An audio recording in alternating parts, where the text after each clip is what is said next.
All right, let's get this all organized.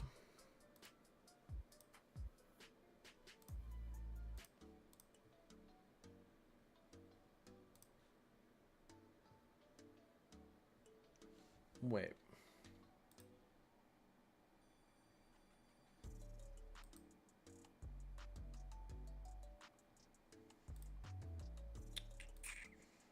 What is going on?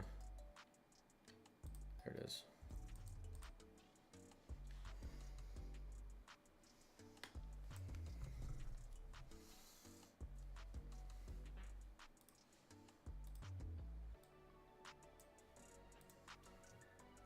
Yellow.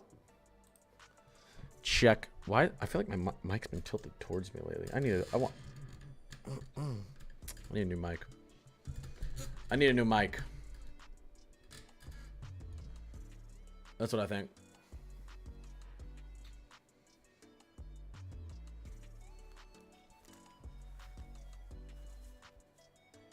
What's going on, everyone?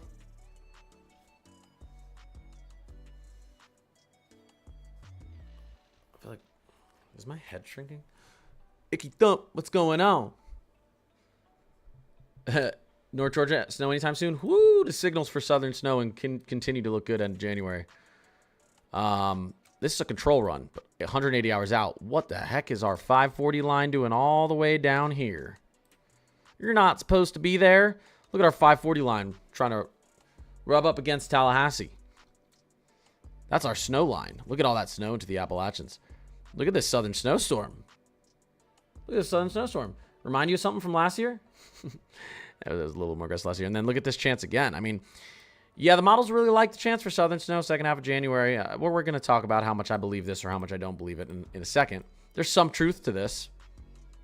There's definitely some truth to this. You can see the Euro even more aggressive. I mean, the Euro's putting our 540 freezing line literally down in the Tallahassee, Florida. And the Euro also sees, look at this. Look at this. I mean, we are talking surface temperatures probably in the 20s along the Gulf here. You think you get snow with that? It's possible. So, yeah, very, very, very, very aggressive look by the control runs. Canadian GFS, European. I looked at the Canadian too right before I got on here. It doesn't show all the way out, but it shows the same collapsing jet 540 line down to the Gulf. But let's wait a little bit. If you guys follow me on X, if you're on my Discord, actually, if you're on YouTube as well, you'll see what I posted talking about why, you know, look, a lot of people's forecasts have been wrong for January. This has been an extremely hard month to forecast as compared to December, where we had extremely strong signals across ensembles with our oscillations and Enzo and all the good stuff. This has been an extremely hard month to forecast, and it seems like our models want to keep kicking the can down the road for the cold air. Someone commented on my Twitter today, on my X, and they're right. I mean, it looked like the flip into the coldest air would be in the early second week of January, and now it's pushed back an entire week, maybe into the early third week of January. But for the first time in January, you know what we have?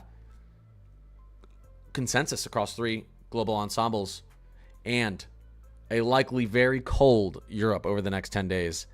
And a cold Europe almost always inevitably leads to a very cold United States 5 to 10 days later. I've talked about why in my videos, but it's something that a lot of meteorologists look at. So, am I actually maybe believing this signal a little bit more? Yeah, I am.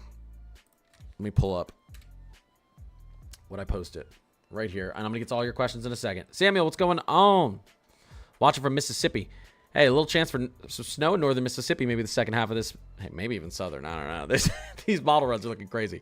But it's going to get cold down there end of January here. Let's talk about this for a second. You know, it's hard to trust anything. It's been really rough to see what's going to happen. But here's what I posted. And this was on my Discord too.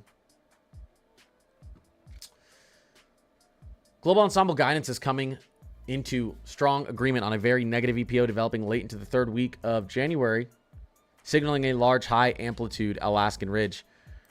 What could this lead to? Significant disruption of the tropospheric polar vortex, Arctic air flooding into the U.S. during the climatologically coldest stretch of the year, late January, 3rd and 4th week of January, specifically January 20th. A window that favors potentially record-breaking cold. I meant to say record-breaking. Record cold, same thing. Depending on how other teleconnections evolve, this setup could support powerful southern and east coast winter storms. Note, These are ensembles, not single operational or control runs, meaning this isn't just one run of one model. This is all of them averaged together, and they all see the same thing. So when you have ensemble consensus, it's really good. Wow, what did I do? Why did I click that? Why did I click that? Wow. Well, we're still a couple weeks out. The consistency and growing consensus makes this pattern something to watch closely. It does. On top of that, Europe is turning abnormally cold over the next couple of weeks. And this is almost always a telltale sign that the pattern is about to flip colder for the U.S. I like this look in conjunction with our current ensembles. What do you guys think? This is Europe. 10-day temperature anomalies. Funny how we see that. And then we see all of our ensembles seeing something like this. I don't care about any other oscillation. All I care about is this happening right here. That's all I care about. Negative EPO. Why? Because guess what? If you have a positive AO, you want a negative AO, negative Arctic oscillation, because that's a disrupted tropospheric polar vortex. But if you get a negative enough EPO, that's what causes your AO to go negative. Everything follows suit. Downstream cold air. And if this brushes up against the Gulf, you're gonna get some blocking up out here. It's gonna be a sharp. If you get a nice sharp amplified trough down here, you can bet there's gonna be some higher heights probably up towards Greenland if this is significant enough. If this is amplified enough, the EPO and the trough. So, all that being said, I'm gonna get to questions 1 second. All that being said, I'm not. Yes, I think something like this is possible. Again, I always tell you guys, don't look at where this is putting precipitation down 290 hours out. Don't look at that. Look at where the jet stream's going. Down to the Gulf. Look at where the jet stream's going. Down to the Gulf. Look at this. I do think, and I've been saying it, and the models have kicked this can down the road. It's been a tough month to forecast. Does the kicking the can down the road finally stop here? I think it may, and I think the driving factor for that is going to be, okay, my music's a little too loud, I think, is going to be, that's a fun song though, is going to be the fact that this is going to confirm right here. This is going to verify. This is the 10-day temperature anomalies in Europe, and that's going to set off a chain of events for us. Yep. Notice, and I'm going to get back to you now, but notice, the Climate Prediction Center hasn't changed their thoughts yet on the 3 to 4 week outlook or January outlook, because they think this pattern's coming too. They think that cold air is going to try to push south here. Could be even colder looking than this. We'll see. Here's what's going on. Some snow. New England. A little bit of ice, a little bit of snow. 2 portions of Michigan. Some thunderstorms. 2 portions of Pennsylvania. And a lot of snow in the mountains out here in the Pacific Northwest. Rainfall low elevation. Portland's getting dumped on. All right, what's up? Does anyone have any questions? I'm sure no one in here has any questions because you guys never have anything to ask. Right? Hi, mods. I love you. Thank you for being here.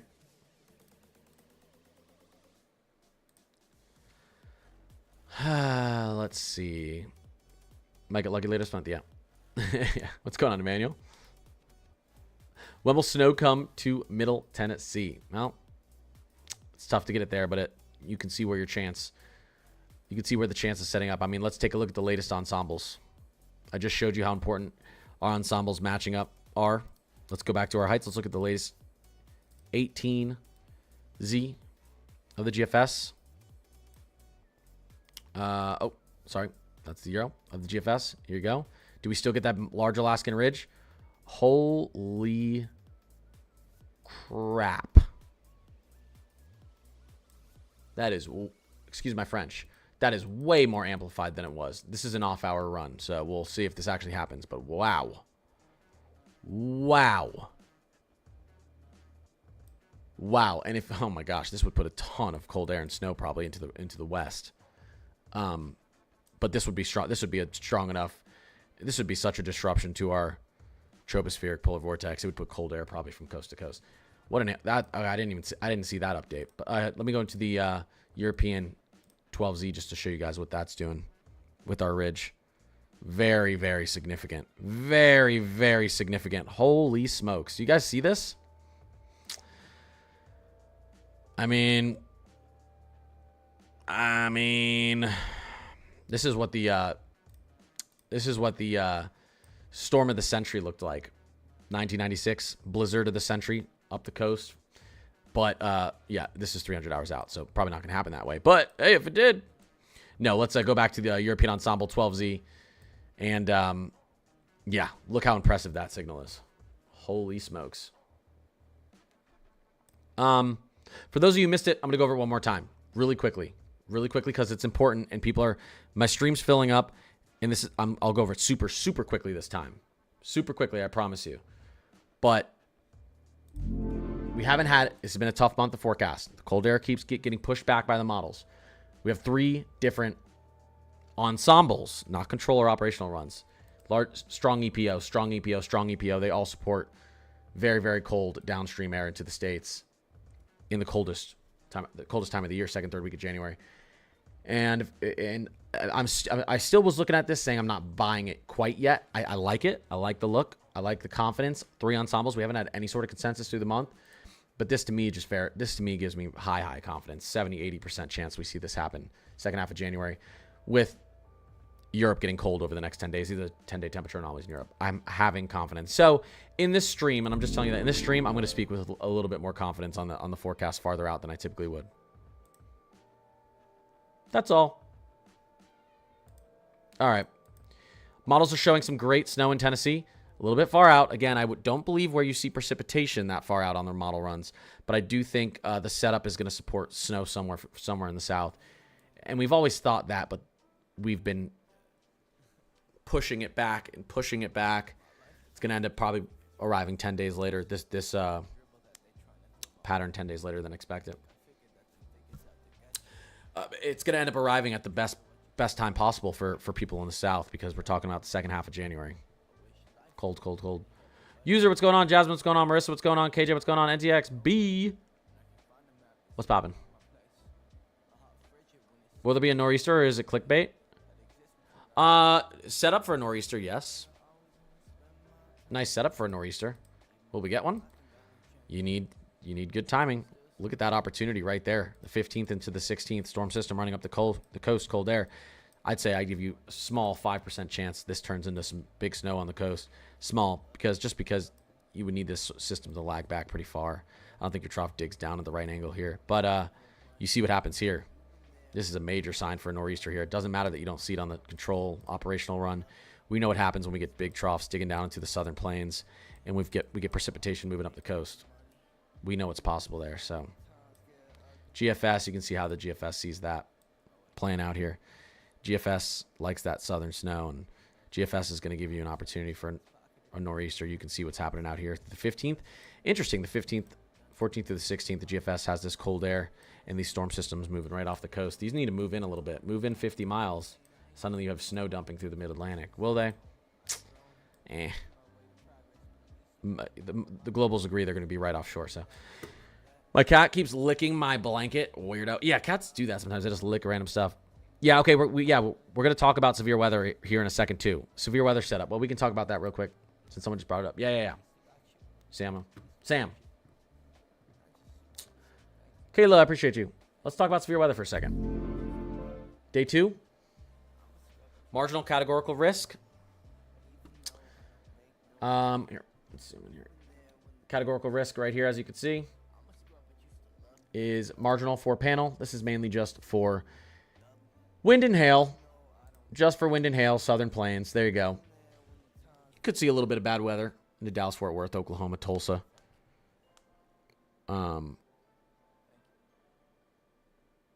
So, north central Texas, probably east of Lubbock. Nothing too bad tomorrow. But things start to get interesting as we get into Thursday. You can see this expands. I think your tornado chances begin to kick on Thursday. And then we get into, obviously, let me actually move over a little bit.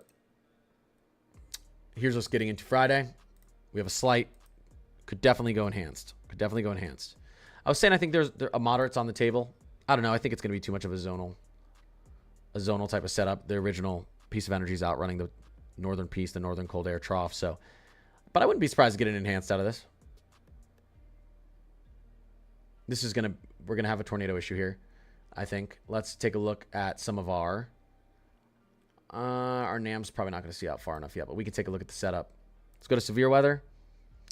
SIGTOR parameters. Do we have any SIGTOR parameters in the short term here? Let's see. Let's see. Here we go. A little bit of SIGTOR here. Thursday. You see, this is what I'm talking about, where you get that tornado. You get a little bit of SIGTOR that pops up here. Thursday morning. This is, I think, when things get dicey right here. As we get into Thursday night, and then watch what happens here. Look at the SIGTOR that begins to move up. And I think we're not going to have the instability too far to the south, but definitely this area. We could see the chance for some decent spin-ups. Let's take a look at our surface-based cape. There's the instability right there. You'll have that, I don't know what we're pushing here, probably 1,400 joules per kilogram of cape, 1,200 joules per kilogram of cape. Close enough. So the parameter is going to be here. Storm relative helicity at the surface. Are we going to have violent rotation? We don't have our... Okay, this is the name. Okay. Yeah, some good helicity out in front of this. So we'll get our short ranges tomorrow for this. I think tomorrow evening we'll start to get short ranges in for this, and we can really dig into the severe weather parameters. We're just about 24 hours out from being able to actually take a good look at this. I mean, we can look at energy helicity index, but there's not too many great parameters we can look at on, you know, if it's not the 3K NAM, the 12K NAM. So, but I mean, how far is our NAM 3K looking out? See, it's getting close there. It's getting close. Let's look at the SIGTOR real quick before I get back to snow and everything. We're going to go over snow totals here in a second too, with our 2 winter storms coming up Thursday, Friday. Here's our SIGTOR. Interesting. Tulsa on the NAM 3K. Not a ton of cape there, but you do have a nice southwesterly flow, 239 SRH. That's pretty good. Surface relative helicity, or storm relative helicity at the surface. 36 knot shear is pretty good. Marginal severe hazard type. They don't have a TOR. You do see a little bit of a spin in here, right? You see a little bit of spin in here as we get towards a little bit of rotation there as we get a little bit farther out. 32. Yeah, this would be a little bit higher up in the atmosphere. All right. Well, we can get into the severe weather details really good tomorrow. Let's wait until we get our short range models, because we know severe weather can change on a dime. Really quickly, if you guys want to see the updated snow totals, and then I'm going to get back to and I'm going to do speed round of questions. I'm going to answer as many questions as I can in like 10 minutes. Here's the latest from the European. It's about 6-day snowfall forecast. Obviously, some good snow for the mountains, some good snow down in Arizona and New Mexico. High elevation. A little bit of snow. Portions of Kansas, Nebraska, some through Omaha right there. Des Moines. Iowa's. We'll see. I think we could get some more snow through southwestern Iowa. Minneapolis, maybe you get 4 to 6 inches. I think it's probably going to be, well, we'll see. We'll see if we actually get the precipitation. I don't know about this moisture that drags in behind the system, but we'll see. Chicago, maybe a few inches. You can see Milwaukee, Green Bay, Madison, Eau Claire. Northern Michigan, northwestern Michigan, and central Wisconsin might be the target for snow in the short term. You can see where the European wants to put snow. In the long run, here, tons of snow back into the upper Midwest. Let's go take a look at the GFS snowfall here. If we just push out, I'd watch this closely. I think we could see snow really amplify somewhere down here at the end of, or as we go through the next 4 to 5 days. If our ensembles continue to agree, I think we could see a nice little shot of snow for the south and maybe back up through the mid-Atlantic again. So, all right, I'm going to do speed around, answering as many questions as I can. Here we go. Let me just swap this over. What is playing? This isn't even my playlist.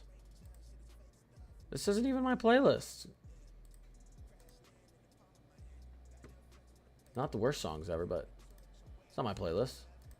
All right. What's going on? Ask questions. Will Northeast Wisconsin see snow tonight? Tonight? I don't think so. Did I miss something? I mean, no. I don't think so. No, I don't think so. I had to look. I was like, wait. Did I miss something? Dallas Fort Worth snowstorm. You could see that the models are trying to give you a little bit of snow out here as we get into the second half, obviously, of January. 1, 2, few opportunities.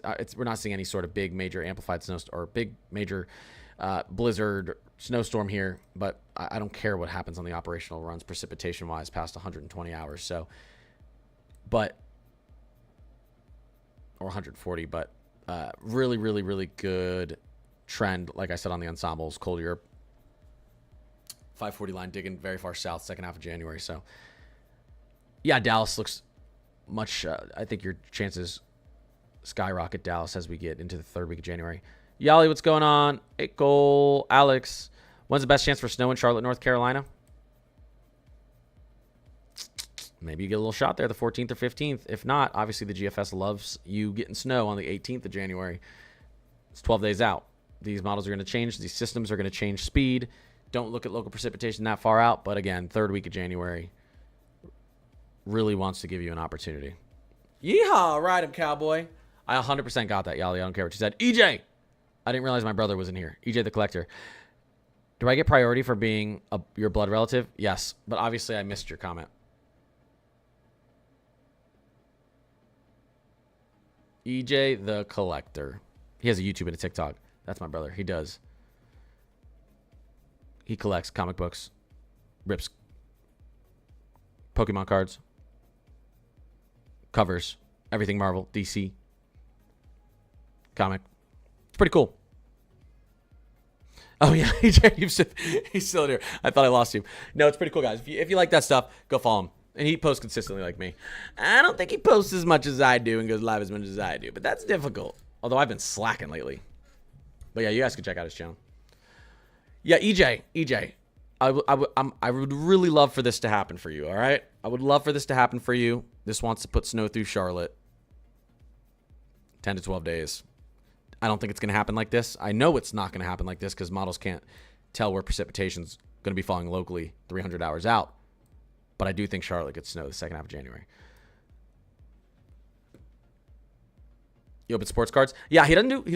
EJ, you don't rip sports cards. Yu-Gi-Oh! Pokemon, and he's big DC Marvel nerd, and really, I mean, all sorts of comics. And he's still for Northern Virginia. A nice pattern for you as we get into the third week of January. I think, yeah, your snow odds go up. A little bit of warmth in the short term for you guys. Don't let that discourage you.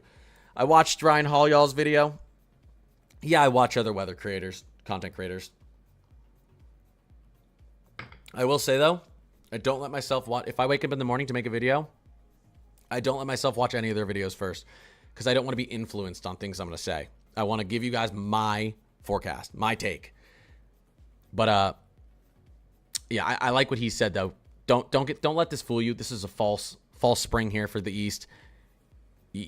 You're not real winter hasn't arrived for you. I think second half of January and early February here looks good. So, and I'm saying this with more confidence than I was before because forecasting the beginning of January has been an absolute shit show. Excuse my French.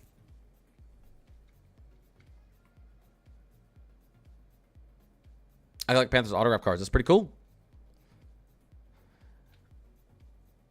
Yeah. I mean, Ryan Hall has been doing it forever, you know. Cutter, did you see the 6.7 magnitude earthquake in the Philippines? Tsunami tagged. When did it happen? Is it on my Discord or did it happen after I posted this morning?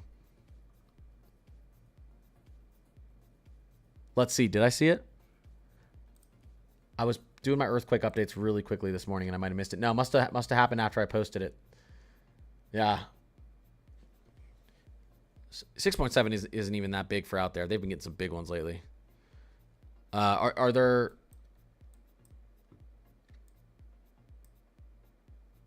Let me see something real quick. Settings. Give me a second. Tropical, marine. Hydro. I don't see any tsunami watches out right now. I'm probably just missing it, though. Oh, like a few minutes ago. Ew, let me see. 1 second, chat. I'm gonna answer questions, I promise, but let me just check on this. Tsunami. Dun dun dun dun dun dun dun dun dun dun dun dun. 6.7 Philippines. Yo, you're on top of it. You're on top of that. Yep, tsunami alerts 6.7. Philippines region. Interesting. All right, well, let's see what happens here. Oh, and there was a 6.2 the other day right out there too. So there's a lot going on out there. All right, well, that confirmed he was not lying. We have a tsunami out there or could have a tsunami out there in the Philippines. 6.7 earthquake. Good call. Downgraded to a 6.4. What about Des Moines, Iowa? Winter storm Thursday, Friday, Saturday. Yeah, this storm has really. Oh man, I'm flying on Thursday, and I'm leaving Minneapolis right around this time. I'm really nervous my flight's going to get delayed. This thing is really sped up. This is Thursday evening. What we're looking at here. Probably a lot of rain for most of us up here in the upper Midwest, including Iowa, Missouri, you as well, Illinois. Getting into Friday. Look, this could end up pulling some back-end snow into Iowa, putting some snow up into Minneapolis as well. But this second round right here, this is what I'm not sure the models are handling correctly. You get this just little strip of snow along this baroclinic boundary. You got a low pressure kind of producing its own moisture up here, spinning, and it tries to, air moves from a high to a low pressure on planet Earth. So high pressure to the north, low pressure to the south. That's why we're getting this funnel of snow as we move forward in time here on Friday. And it zips down and tries to pull a bunch of snow into Wisconsin, East Iowa, into, you can see right there, into Chicago. Does that happen? We'll see. It's possible. Hope! GF 2025. Wait, it's 2026 though. I appreciate the sub. Tell me what's good for New Jersey, my guy. Lots of rain and lots of heat in the short term. You get a nice big cool down, though, as we get into early next week. Maybe late Monday. And, man, cross your fingers, because I think there's still a 1 to 5% chance that this moisture actually gets closer to the coast and you get snow in New Jersey and up the mid-Atlantic next Wednesday, Thursday. I'm giving it a maximum of a 5% chance. So if it doesn't happen, don't be like, you said. No. I'm saying there's a 95% chance it doesn't happen. But I've seen this setup work out in New Jersey's favor before and in the Mid-Atlantic's favor before. Every once in a blue moon, these systems come a little closer to the coast and our models are reading them. It's not that hard. We just need our jet stream out to the west to collapse a little bit earlier. That'll allow for this tilt a little bit quicker and pull the moisture into shore. Just saying. Chance there. But anyways, cold. And then I think you turn on your nor'easter chances again as we get end of the third week of January. So it's looking spicy out east, second half of January. Oh, yeah, I got that cowboy hat, right? I did. I never saw your answer. How about air travel Saturday, Tennessee to Washington? Saturday, Tennessee to Washington? Huh. I don't know when you're leaving Saturday, but the entire state of Tennessee could be in a marginal or slight risk for severe weather on Saturday. So expect delays. Hopefully you don't get them. I would expect delays on Saturday if you're flying out of Tennessee, unfortunately.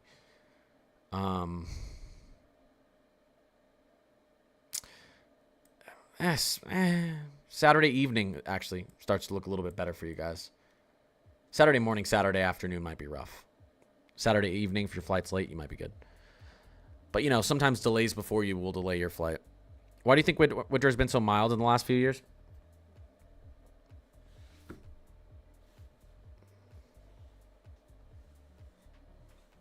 What? Winter hasn't been that mild the last few years. This is just people's perceptions. It depends on where you live. It hasn't been too mild over the last few years. We just had an extremely cold December just to kick off winter. This entire region saw 5 to 15 degree below average temperatures for December. It was actually more than that. It was like this. Upper Midwest, portions of the Ohio Valley, probably right to North Carolina, South Carolina, Mid-Atlantic, New England. And the Climate Prediction Center thinks we're actually going to run colder in January up here too, even though we have a very warm start to January. Depends who you're talking about. If you're out west, this could end up being a milder winter. But the east wasn't that mild last year. There was a lot of below average. If you look at the anomalies for last year's winter, it just depends on where you live. It definitely wasn't. I wouldn't call that a mild winter last year. I wouldn't call this a mild winter so far here. Well, at least for the east. Yeah, it's been pretty mild for the west. But we'll see if that holds. There's a pretty cold pattern ahead for the west too, so we'll see. I'd say even snow-wise, some people did really good last year. I mean, we had a foot of snow fall across the Gulf. You know what I mean? So I don't think people in Mobile, Alabama with 9 inches on their front doorstep last year think it was a mild winter, even though that it actually was more mild for them.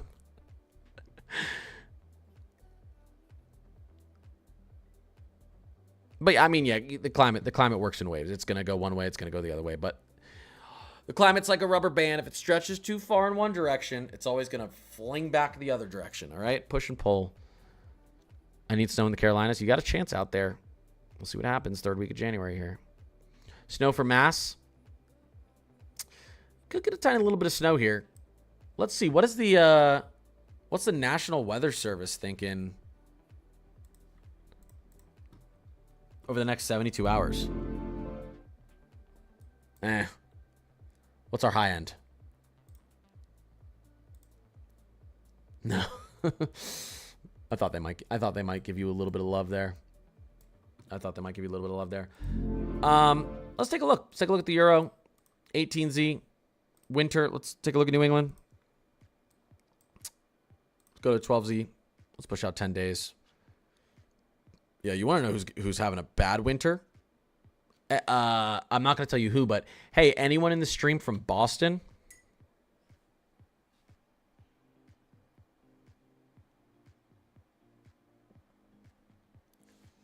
Boston's having a bad winter. What have you guys had, like 2 inches of snow? Boston averages like 40.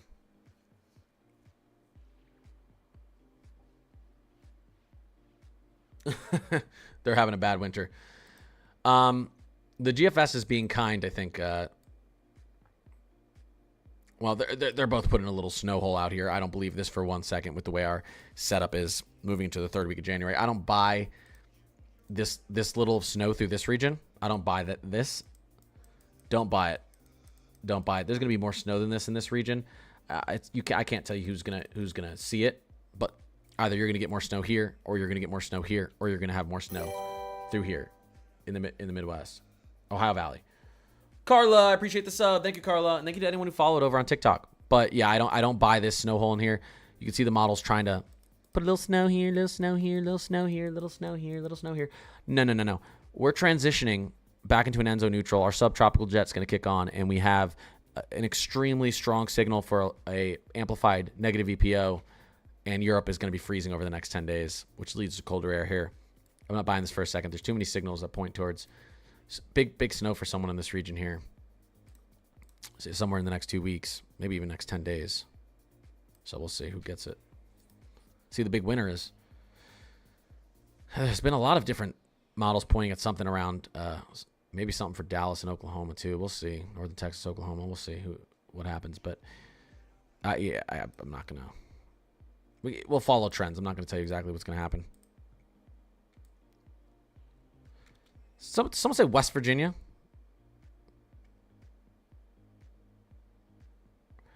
I feel like they should call that North West Virginia.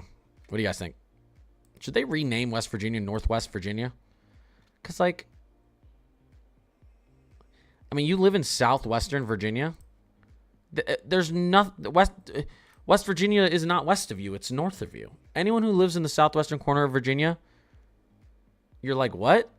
How do I get to West Virginia? They're like, drive north. They should change it to Northwest Virginia. No snow for New York City anytime soon. In the short term, I'd say in the short term, no. In the mid-range, maybe. I keep pointing towards this. And I'm going to keep doing it. Small little opportunity right here. Low pressure system diving through the Great Lakes. We have a storm system off the coast. We've got our 540 line riding up the mid-Atlantic. Storm system, freezing air, pushing out towards the coast. Oh, small chance here next Wednesday and Thursday. Small chance 6 to 7 days out. You guys get some snow in the mid-Atlantic. I'm not giving you a great chance here, but we've seen this happen a million times. Not recently, but where this works out in your favor. So, and then look at this trough tilt. Look at that. That's a negative tilt. This is negatively tilting literally 50 miles off the coast of Long Island. You just need that thing to slow down and this trough to dive a little bit farther into the west, and suddenly you have a nice little setup for next week. Okay, guys. Okay, 6-7. I get it. I get it. Unfortunately, now we have to wait until February for us in Texas. I don't think so. You've got tons of cold air moving in here late this week into northern Texas. Now, what happens here? I mean, the GFS just pumps cold air into Texas at the end of this run. Keywords at the end of this run. But why do I even care that it's at the end of this run more than normal? Just because of the ensembles having that consensus over that amplified negative EPO. So downstream cold air through the plains is completely believable to me at this point. Right into here. So Texas, don't give up for January. I haven't given up on you guys.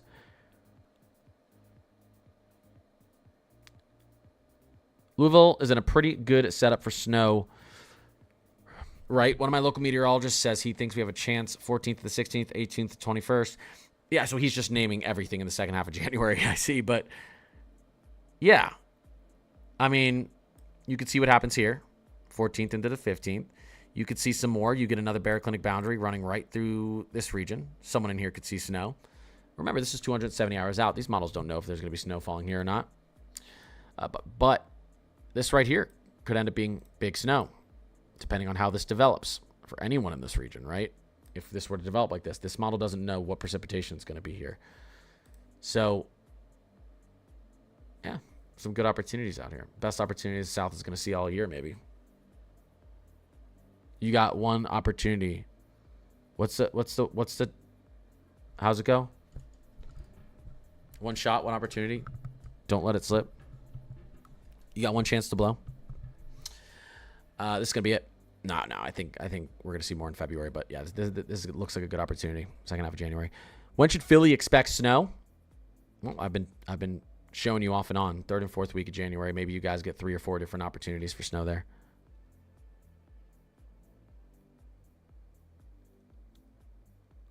You want to get one shot? Yeah.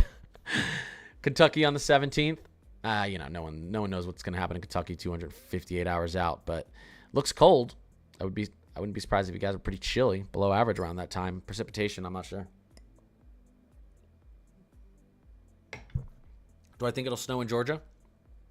I think your best chance for snow in Georgia isn't too far out on the horizon. It's probably about 10 to 14 days away with the pattern we have setting up here. So start doing the snow dance outside, praying to your snow gods, because I think you're going to have the below freezing air for a decent period of time here as we get into the third week and fourth week of January. I think the cold air that you've been waiting on is going to be available. I think there's going to be moisture in the air in the southeast. You just need a nice storm track. You need a nice storm track, which this looks pretty good in the GFS. So.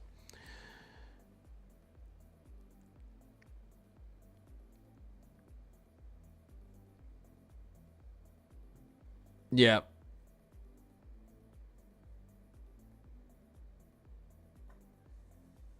Yo, what's going on?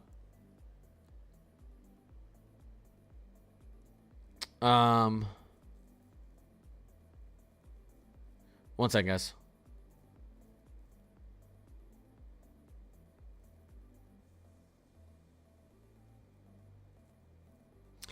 Bryant, it does feel like he named the whole second half of January. I don't know. I felt dumb typing it. Yeah, I mean, the second half of January, if, he's the meteorologist in Kentucky. Yeah, I mean, like I said, when I circled that region, I'd be shocked if someone in here didn't get a big snowstorm in the second half of January, just based on all the beautiful baroclinic boundaries that are going to be riding through this region potentially. So moisture on the south end, cold air on the north end. That's how you develop a lot of storm systems. We need the stratospheric polar vortex to undergo a 100 to 200 degree temperature uprise SSW event and send sub-zero temperatures to Texas. Temperature uprise. Yeah, we want the winds to slope in the stratospheric polar vortex, but if that were to happen even right now, you wouldn't see the effects of that until almost February. We are going to see potentially, I haven't even checking on the update of our stratospheric polar vortex, by the way. Let me take a look at the Euro 12Z stratosphere. Are we still seeing the stretch mid-month? There it is. There's a stretch. Now, this isn't looking as unorganized as it was before. You do get a period of warmth right here. You get a period of warmth right here around the 12th of January, potentially.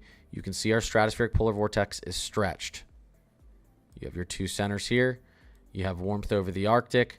This is going to be a period of time when our winds begin to slow over the stratosphere. But does it recover? If it recovers like this, it's not going to be too big of a deal. There's a possibility, I think, with this right here that we get a little bit of higher heights piercing into the stratosphere, trying to push over to the other side of Earth there, and maybe we try to get a split. Small chance there, 12th, 13th of January, maybe our stratosphere gets more disrupted than what the models are showing. Let me look at this on the GFS. Let's look at it on the GFS.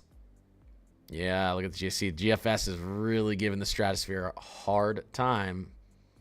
You can see how split this is, how stretched our stratospheric polar vortex is, and the heat that's over the stratosphere. Look how stretched this is. Do we get, oh, look how close it gets to breaking. Oh, yeah, the GFS wants this thing to get so close. Look at this. I mean, this thing is holding on by a thread. Look at the stretch of the stratospheric polar vortex. This is holding on by a thread. Again, could we get a split? Very powerful stretch mid-January. Yeah, and that'd promote maybe for this cold air to extend into early February, but you'd probably see this lagging cold event into February if that were to happen. We'll see. Both models have the stratosphere recovering quite quickly, so not too much craziness to look at there yet, but I'm watching it. Let's go back down to North America, United States. What if it does split? Well, that has pretty big implications for cold air about 3 weeks after it happens. It's one of the reasons we saw a extremely cold east in December.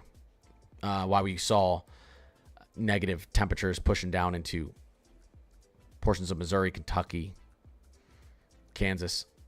We had the earliest sudden stratospheric warming event in history, in recorded history since the satellite era in the 1960s. And that's why we had a lot of record-breaking cold in December. I know if you guys are out west in the southern plains, maybe in the southeast, you're like, what record-breaking cold? There was a ton of record-breaking cold for a lot of people in the Midwest, Mid-Atlantic, even portions of the southeast, New England, and upper Midwest. Boise, snow. Listen, it's cold enough that maybe you get some low elevation snow on the back end here as we get into Thursday, Friday. There for Boise. Here, I'm going to zoom in for you real quick. Idaho. Let's take a look at our HRRR. Actually, we'll take a look at the NWS.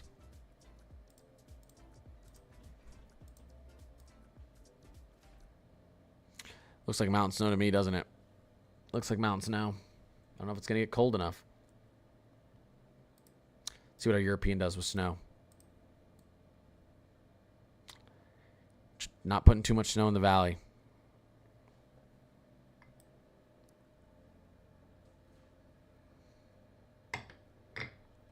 When is North Texas going to get a taste of winter? I mean, I could show it a million times this stream, but if you want to believe, we got the 00Z GFS loading. If you want to believe the operational control runs, a beautiful setup for Texas, right? Only problem is it's 270 hours out. This is an incredible setup for a Texas snowstorm right here. Around January 17th, 18th. I buy the cold air because I'm beginning to buy this negative EPO setup that pumps cold air downstream into the States. And with what's going on with the cold air in Europe, I buy the cold air. This system, though, could dive in way farther west, could dive in way farther east, and leave Texas out of the nice stuff. But this setup, and don't pay attention to the precipitation you're looking at, the future reflectivity you're looking at. Pay attention to the fact that the 540 freezing line is driving straight through Texas here. And you have a ton of moisture to the south and a ton of dry cold air to the north. That's exactly what creates a big snowstorm. So can't believe what you see on the operational control run there, but it's a reason to have hope in Texas, really across the south and up the East Coast with the signal here. But I think it's a nice little. It's the best look for the South. This is the best setup for the South we've seen this winter. But I tell you guys, I tell you guys this all the time. That's why a lot of these states in the South that do average an inch to even 5 inches of snow a year see most of their snow in January and February, because this is when you can get the 540 line driving down through your states, and you can get. It's not just about surface temperatures, but the mid layers of your atmosphere cold enough as well. Any chance of snow coming to the DMV anytime soon?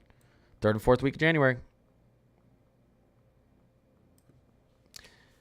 We can see what the Climate Prediction Center likes. 3rd, 4th week of January, we get this below average temperatures potentially returning to the Mid-Atlantic, to the DMV. You can see what the month of January, this is what the Climate Prediction Center still likes. Below average temperatures through the Mid-Atlantic. I don't think you're going to have a problem with moisture the second half of January, or at least towards the end of January. Our Enzo's transitioning a little bit back more. It's trying to transition back into neutral. I think we're going to have our subtropical jet stream helping with moisture. So if you can get this period of below average temperatures, 3rd, 4th week of January, yeah, I think it'll look good for you guys. I also think if our ensembles can verify this negative EPO, you won't be this warm in the South, and that's why you're going to have. Although what you're looking at here, remember, is an average of the 3rd and 4th week, and this is only running temperatures maybe 2 to 5 degrees above average. This is not very warm for the South. So the opportunities are going to be there for these regions, and if the models try to kick the can down the road again, I'm going to quit my job. Well, I'm going to quit this job. I'm kidding. I'm kidding. Heading up north to Michigan around the 19th.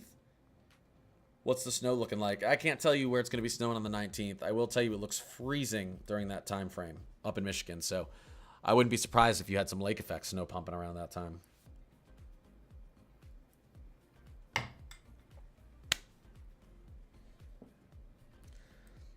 Central North Carolina, the GFS gives you a snowstorm on the 19th. I'd say 3rd and 4th week of January, guys. I can go over state by state, but we see what the pattern does here. This is what I want it to happen closer to the 12th of January, not the 17th of January. But we've talked about this. Models have kicked the can down on the road on this cold air. We also talked about how this cold air was inevitable. This collapse of freezing air down to the Gulf looked inevitable. We had a pretty decent stratospheric polar vortex disruption about 3 weeks ago, so you know that cold air is coming. We're in a La Nina, and you get big fluctuations. December was pretty cold. We started off January with some more cold air out east. We talked about how our cold pooling could run out of cold air. West Canada could run out of that cold pooling, could run out of cold air. If we take a look at our temperature anomalies, surface temperature anomalies, we were just pulling nonstop below average air from here down into the east for a lot of December, early January. Well, really, first couple days of January, but not a lot of January. It's going to reset, and then it's going to dump. And then it's going to come dumping back down into the States. The timing of this has been a little bit off. But this happening now, I mean, this is practically the coldest day of the year in the Northern Hemisphere. Again, that's how you get a big snowstorm in the south. So it's not all bad that this cold air was delayed for you guys down there, because it could end up meaning more snow in the south than you might have seen if this event had happened this week, something like that. Could East Coast see a snowstorm January 15th to 17th? Yeah, I've been pointing this out. I think there's a small possibility. We see what's happening here. We get on the Euro, it shows a low pressure system moving over the Great Lakes. We've got a trough digging a little bit down and kind of down to the southeast, and we've got a storm system moving up the coast. It's a little far off the coast. This trough pushes in a little bit farther west, has a little bit more time to neutrally, negatively tilt, pull some of this moisture in from the Atlantic. Definitely a possibility you get a snowstorm through the mid-Atlantic. Maybe even into North Carolina, up through Boston, 15th through the 17th. Not showing up right now on any of the controls, any of the operationals. Is it a possibility because of the setup? It's a possibility. What do you think about the last storm in New York City? Why was it such a bust? It was so disappointing.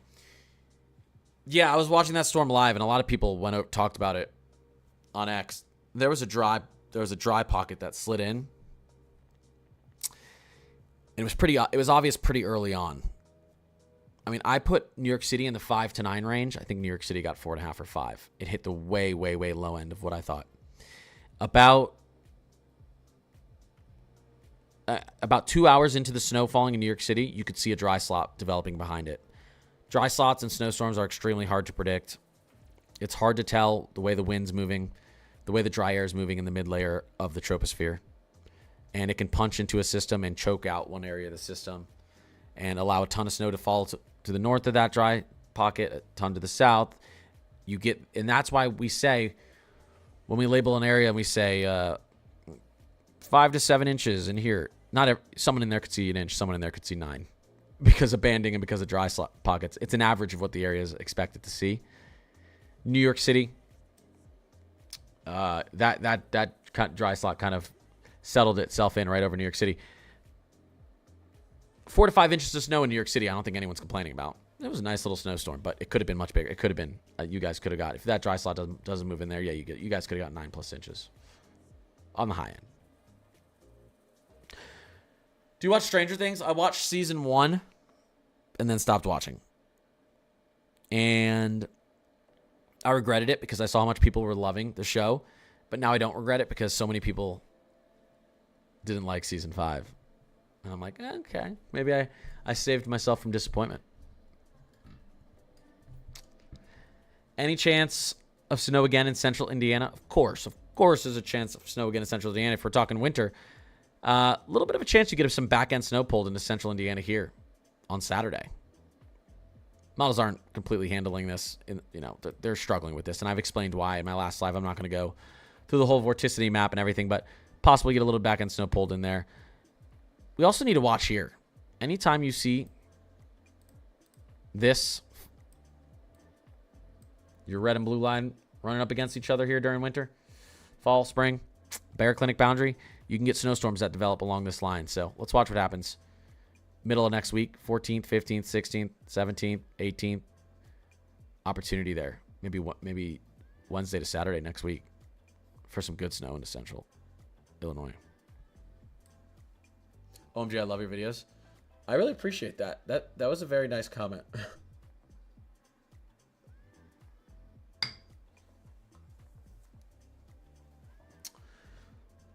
How close do you think we are to Enzo neutral? Well, here's the thing. The temperature in the Enzo 3.4 region of the Pacific need to be between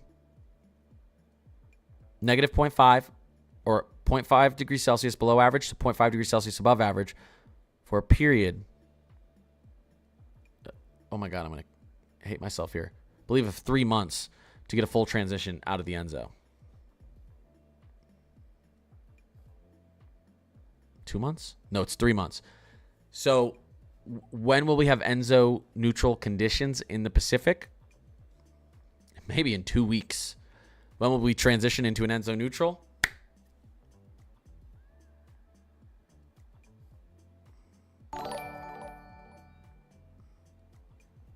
April. What's the rain for Ohio looking like this week? Hey, Steel. $2 super chat. What's the rain for Ohio looking like this week? Is that too loud, guys? Do I need to turn down the donations? Let me know. I appreciate that. I appreciate the super chat. What's the rain for Ohio looking like this week? Let's see. Guys, it took me, by the way, it took me about 20 seconds there to do January plus 3 months to April. I just want to let you know that.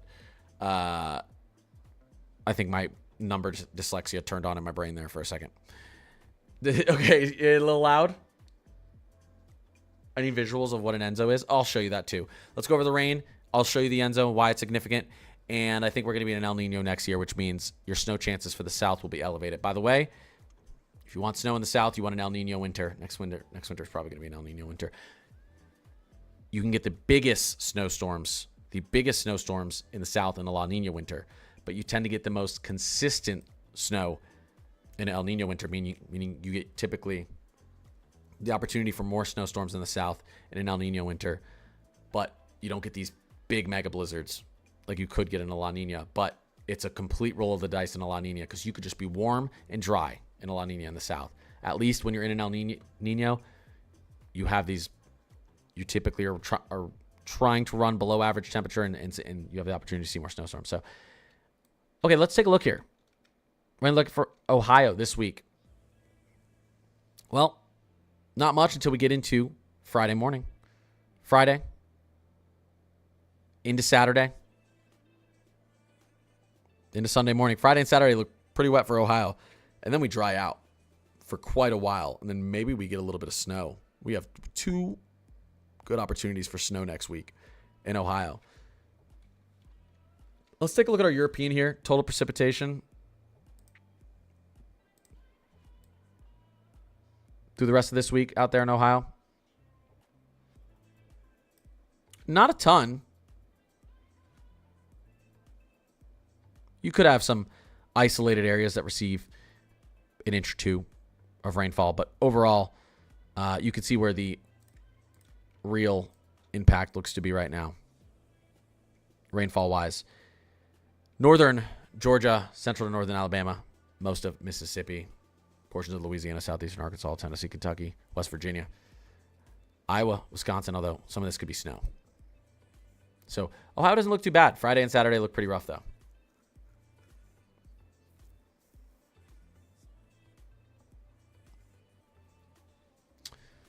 The long-forgotten El Nino. Okay, yeah. Let me show that real quick.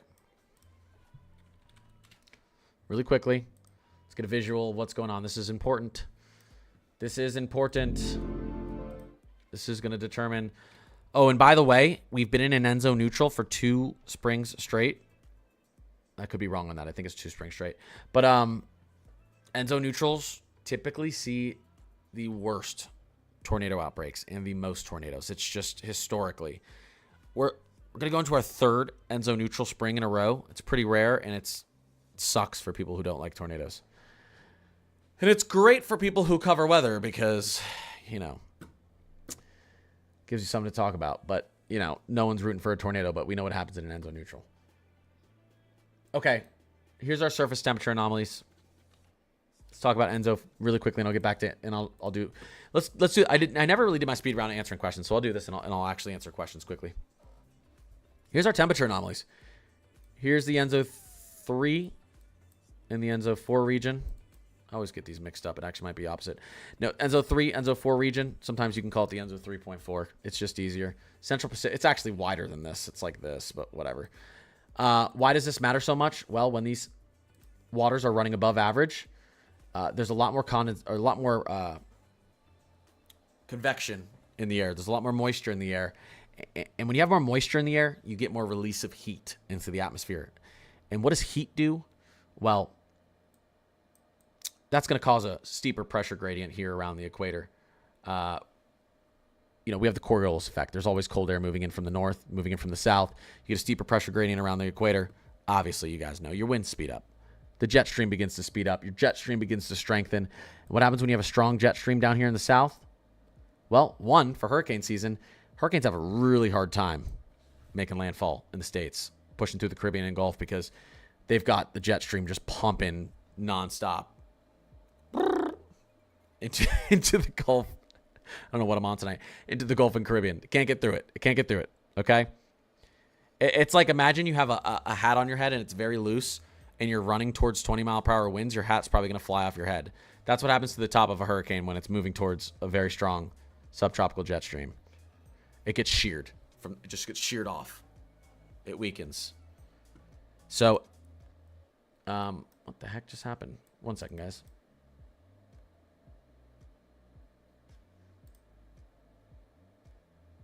One second, guys. What the heck?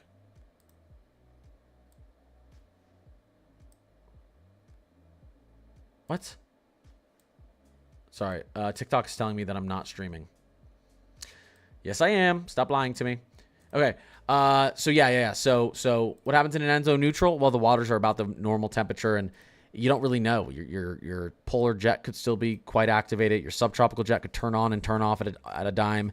But the real variability of both of these jet streams can cause a lot of instability across the states. And I think that's why really typically end zone neutrals can be bad for severe weather. We're in a La Nina. These waters are cold. You know what's also cold? The air to the north, the air to the south. We don't have a strong jet stream when these waters are cold or below average. We're in a mild. We're in a weak La Nina. Temperatures have kind of been half a degree Celsius, 2 degrees Celsius below average here. You get down to a degree Celsius to 1.5 or 1.5 to 2.0, you're getting into a moderate and strong La Nina. But we've been in a weak La Nina. And that weakens this jet stream. And you know what takes over when this jet stream weakens? Our polar jet stream right here. Subpolar jet stream. And that's why we get a lot more colder air. And we have colder, typically, winters up north. And you're warmer down to the south because you get just specific warmth. We get cold polar jet air. Whereas when your subtropical jet is activated down here in an El Nino, you actually get what the real reason for cooling is you get a lot more moisture, a lot more precipitation typically in the south. That's one of the things that helps with cooling, but not having a polar jet locking in cold air to the north also allows that colder air to sink and meet up with that precipitation. Gives you higher chances for snow in the south, for cooler trends in the south. So El Ninos tend to be a little bit nicer to the south when it comes to snow and cold. Here's what's happening right now. So this little area right here is a weak La Nina. Interestingly enough, if this didn't pop up here for a second, we'd actually be in a moderate La Nina. This has stayed weak for longer than expected, but the trend is that this little thing right here is going to begin to move north, and we're going to move into a La Nina. We're going to begin to move into, end zone neutral, and then we're going to begin to move into a El Nino. We go to my Discord, which you can join for free. Link is in the description of my YouTube videos and YouTube lives. And we go to our Enzo updates. Here's all our past Enzos. You can see we've been in a Enzo neutral like since I was born. I'm kidding, but for a very long time. And we're expected to come out of that. If we take a look here, as we get into January, February, March, April, May, April. Wait, March, April, May. We could see April. That's when I thought we could enter Enzo neutral. I think April. Could be a little bit earlier. But, and then El Nino. When could we enter an El Nino? July, August. Just in time for fall. Moving into winter. Cooler south. Maybe some more chances for snow. So, that's, I don't know. People probably in my Discord never look at the Enzo updates. I think this is the most important thing to look at. Not the most important thing to look at, but it's important to track Enzo. There's a lot more stuff than just Enzo, obviously, like our oscillations and everything, and QPO and all sorts of fun stuff. What's going on in the stratosphere? Climatology is fun. All right, we're doing a speed round. I'm answering as many questions as I can. If you tell me a small city or something like that and I don't know where it is and I can't answer it, then I'm just going to skip. So if you If you live in a tiny city that you think I might not know where it is, just tell me like the big city that's near it. Oh my God, they shifted the snow north. Yeah, make the question. Try to make it as easy as you can for me to answer. By the way, the latest GFS just shifted the snow up into Minneapolis. Also, is putting probably more snow down into Omaha here, Thursday and Friday. Really quickly before I do that, I actually this is interesting.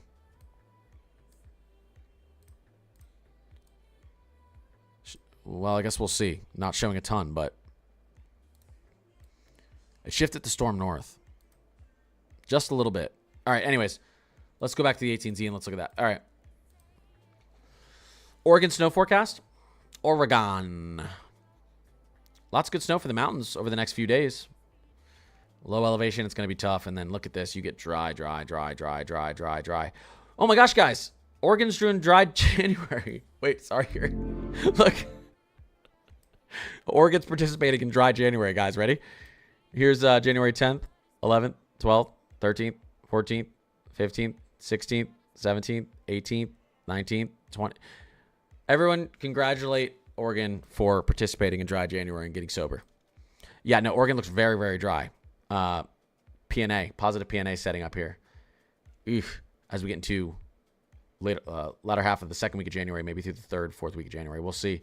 I don't think this PNA holds through January. I think we get some nice snow and cold air back out there around the 20th of January or something like that, towards the end of the third week of January. But enjoy the mountain snow here over the next few days because it could get a little bit dry out there for a while. That's super unusual. It is super unusual, especially in a La Nina. You guys typically see a lot of precipitation out there. But, I mean, you guys are seeing some right now. But snow in Philadelphia in January, you got a pretty good shot here. Second half of January to get some more snow. Maybe even a good snowstorm. Yes, I'm not just saying that. I've been talking about it all stream. Looks like a lot of chances for Mid-Atlantic. Just need one to hit. Brett, you took the words out of my mouth. Exactly. There's periods of time where we talk about it and there's just not an opportunity. You don't see the opportunity for a nor'easter, but you know this setup right here is really nice for a nor'easter. It's really nice for southern snow here, southern snow too. And I'm just starting to believe this because of the consensus and confidence I'm getting in the confidence I'm getting in the consensus of our ensembles now. Southwest Indiana snow chances. Emmanuel with the $5 super chat. Also, the snow is looking less impressive. Southwest Indiana snow chances. Also, snow is looking less impressive. I always forget that dude pops up on screen. Yeah, I think there's still a small opportunity. This system actually goes farther south. I think this could flatten out more than the Model C, and you end up actually getting snow into central and southern Indiana. There, I wouldn't bet on it yet, but we see our opportunities here around the 14th, and we see our opportunities here around the 16th. I think these are better opportunities than the models show. I think this is a better opportunity. Well, we'll see about that. I think this is a much better opportunity for snow for the Ohio Valley than what the GFS shows here. What does the European show here?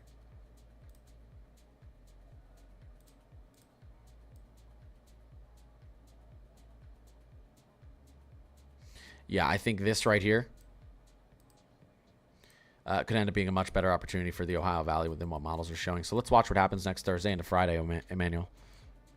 I don't think we see snow disappear like that. I think we'll have I think that trough will move it in a more favorable position for the Midwest and Ohio Valley to see snow at the end of next week. When is DC getting snow?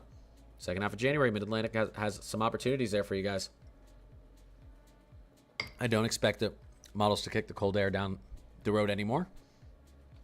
A big reason for that is what our 10-day temperature anomalies out in Europe have flipped to in a time span when they can predict temperatures pretty well.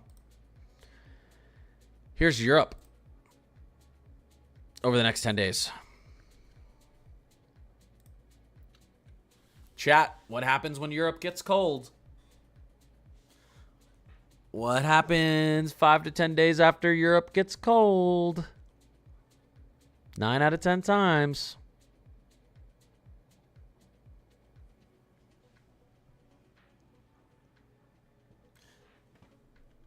How about that record cold that Alaska had? Yeah, and they could get record heat into the third week of January, I think.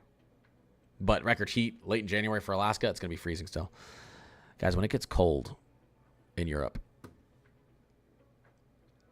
cold air follows for the States. This is an extremely cold 10-day temperature anomaly for Europe over the next 10 days. Can I drop the Discord link? If you're watching this on YouTube, can you go into the description? Let me check. The Discord link should be in the description of my live. Oh, is it not? Oh, that's weird. It's the link is in the description of all of my YouTube videos. You just go in the description and click it. But you can also just add me on Discord, Connor's Climate Corner, exactly how I spell it on YouTube and TikTok, Connor's Climate Corner, and then HQ. Connor's Climate Corner, HQ. You can add me there. There's the link. Wait. That's not my link. Is it? Oh, it is. Okay, it is. I think it is, right? Okay, I'll make sure that my live streams have the link to my Discord too. For some reason, I thought it was before. Pearly, I appreciate that. North Carolina snow.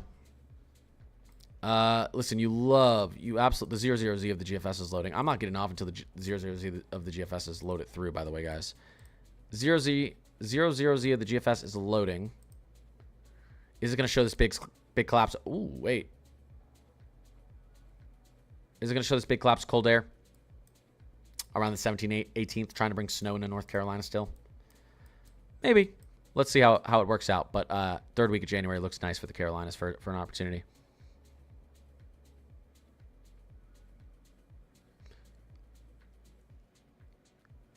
Yeah, what the heck, Feds? You need to join.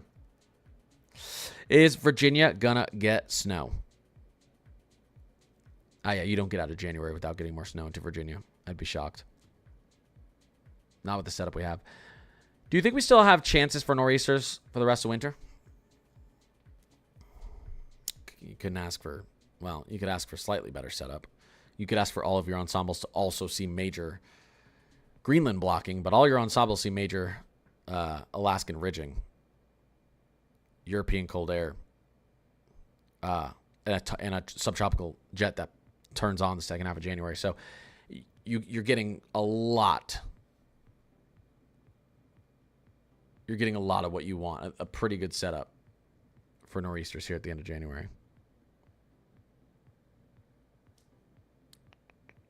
One second, guys.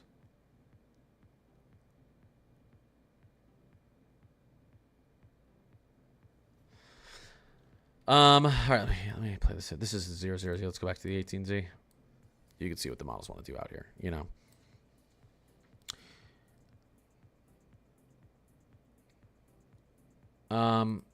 I know that's not Leanne spamming. So how is that happening? How is that happening?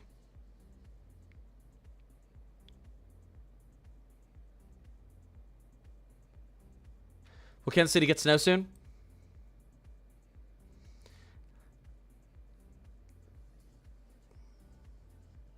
Maybe a tiny bit of snow. Friday into Saturday.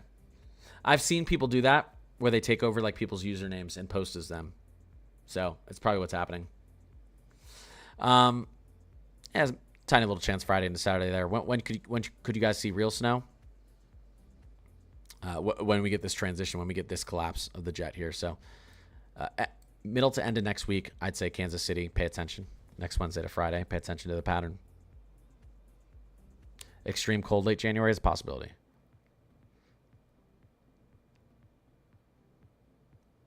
Is there a February outlook for snow? Because I know Long Island and the Northeast get most of the big snowstorms in February. They get most of the big snowstorms late January through February, yeah. Remember, one of the biggest snowstorms to ever hit New Jersey, New York City, was March. Happened on March 14th, though. So your winter does not stop in February, too. Leanne said hilarious to have to pretend. Oh, my gosh. Guys, we don't know if that's the real Leanne, though. Leanne, if it's the real you, type in weather talk in the Discord. Yeah, people are able to do that. It's crazy. I don't know. What are the odds of snow in Atlanta area this year? I'm going to be really nice and say there's a 30 to 40% chance for snow in Atlanta. Just under 50% in Atlanta this year. I love how the end of January and early February look for you guys. So, oh, okay. Yeah, I've seen people's immediately when I saw spam and it was your name, I was like, yeah, that's not her. I'm not that dumb. Slim to maybe. Yeah. Emmanuel, you're probably being more accurate. I don't know. I really like how this pattern looks at the end here. Forget about the operational run showing an opportunity. I just that this ridge could be epic over Alaska.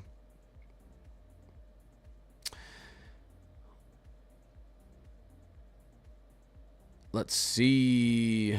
Samuel. See you soon. Videos or live stream. Hey, I appreciate you stopping by the live as always. Thank you, thank you, thank you. What about Tennessee for snow? Like the Euro model? I mean, GFS and Euro. Look at this. It's snow into Tennessee. Opportunity for snow into Tennessee there. Opportunity for snow into Tennessee there. Opportunity for snow into Tennessee there. So, I think there's going to be a lot of excited people in the second half of January watching what these control and operational runs do. You just have to remember that even though I think we're going to have the cold air and more moisture floating around for everyone out east, including in the south for the second half of January, you don't know if you're going to have a storm track that puts the snow in your backyard.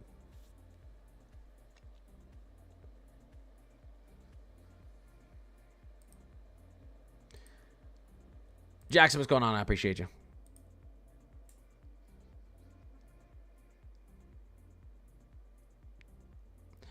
How do we ban fake Leanne? Oh, wait.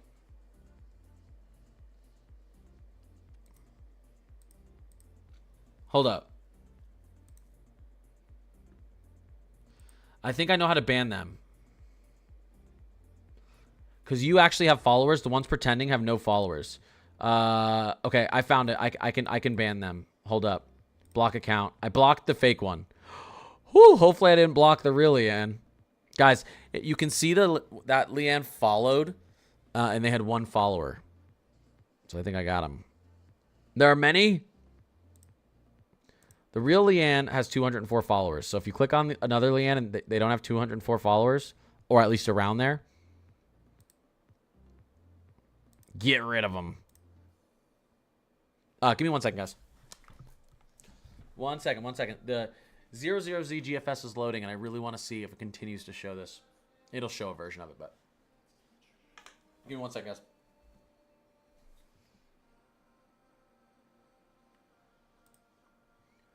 Here, I'll turn up the jams a little bit for the second that I'm gone.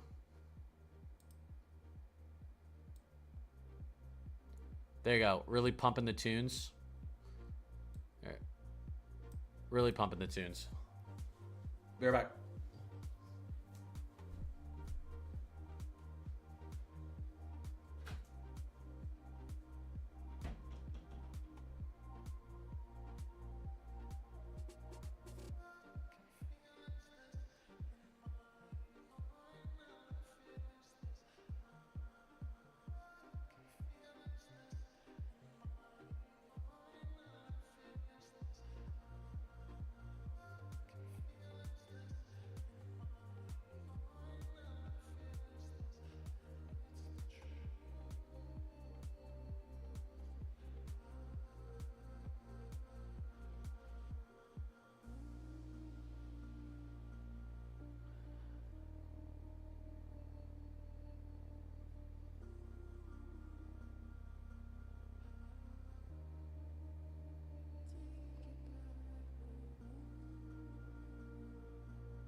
All right.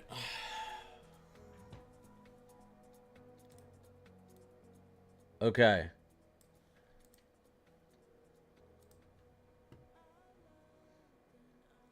I'm back.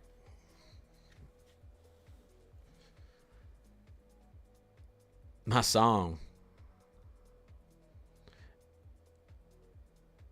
That might be the issue. Oh, okay. Dance off time.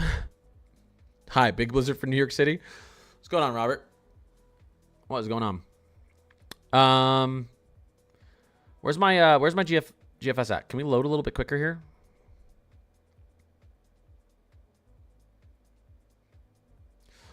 Let's go. Let's go. Our temperature anomalies have actually probably gone down here. Let me check this out real quick. Check out our anomalies.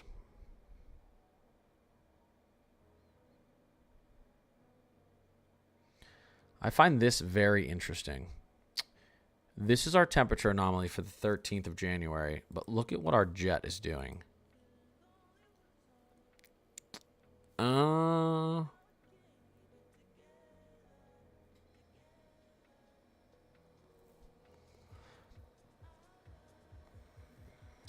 mean, it's because it's so cold up here that even when you have a warm anomaly, we're still below freezing. I mean, because obviously this is the freezing line. The real, I mean, this is the bulk of the cold air is right here. I understand, but our temperature anomalies have 20 degrees above average with a jet stream that's cutting like this.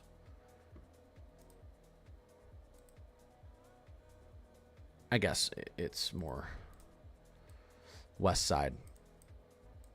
This isn't running that far above average. All right, let's continue to see that load. When does the model load? You can actually see all the times right on here. GFS 3:30, 5:15, 9:30, 11:15. Do military time 3:30. So 4:15. No, 3:15.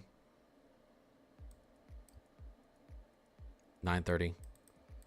11:15. No, this doesn't load at 11. This is lying. This is lying.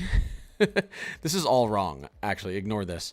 The GFS typically starts loading this time of year about. So if it's a 12Z run, the GFS is going to start loading at like 9:45, about just over 2 hours before it. European's going to start loading about an hour to an hour and a half before. But again, these models are for midnight, 6 a.m., 12 in the afternoon, 6 p.m. Denver snow is coming Thursday finally, but are we expecting a lot here? Good question. Let's see.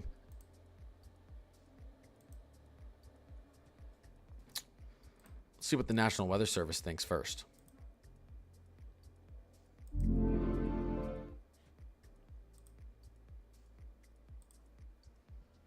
Here's the expected amount for Denver from the National Weather Service. 2 to 3 inches on the high end. If you guys get lucky, you don't need to get too lucky. Just a little lucky. Just a little luck. On the high end, what does the National Weather Service think you can get? Oh, wow. That didn't load, I was going to say. On the high end, the National Weather Service thinks you guys could get 8 inches to a foot of snow. That's quite a difference. 2 inches. So your range is about 2 to 9 inches. Does that make you happy? It's really difficult to tell what happens with snow when you're around mountains, because mountains create their own weather. They create their own lift, and they can amplify and de-amplify storm systems very quickly without a typical map model being able to see what's happening, because the model thinks everyone's at 1,000 millibars at the surface, and you're clearly not when you're in Denver and you're a mile above the ocean or you're in the mountains. So not surprised to see a big range here. I don't think you guys are going to end up with just 2 inches. I think 4 to 6 inches in Denver is possible. Average out the 2. Are we going to see any big coastal storms? North Carolina, I hope so. Third week of January, you guys have a couple good opportunities there. And it stays cold, below average for you guys through the 4th week. So cold air is there. You'll just want a little bit of moisture to move into your region. Yep.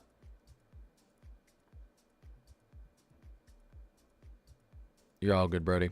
How many inches? But yeah, we just don't want to spam. How many inches do you think Eastern Tennessee will get if we get snow, of course? Well, it's one of the areas I've been circling, saying I think someone in this region is guaranteed to get some snow. More than what the models are showing out at that range. You see what happens here. Out towards the next Wednesday.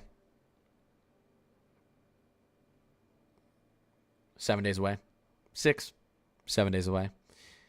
Bear Clinic boundary pushing down through Kansas, Oklahoma, Arkansas, Tennessee. Got a little bit of moisture developing here. The question is, do we have any sort of southerly flow, any sort of subtropical moisture turned on? Because if we do, snow through this region is definitely possible. I think you're going to need more than just the downstream moisture that we're pulling off off the northeastern Pacific. I think we're going to need something else down here. Or we just need this to be a little bit more of an amplified trough to develop its own low pressure. Not a bad look for Tennessee, though, for a chance for snow next Wednesday through Friday.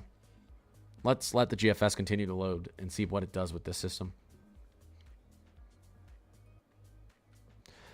What's better for e-snow? Ridging in the Pacific or blocking in the Atlantic?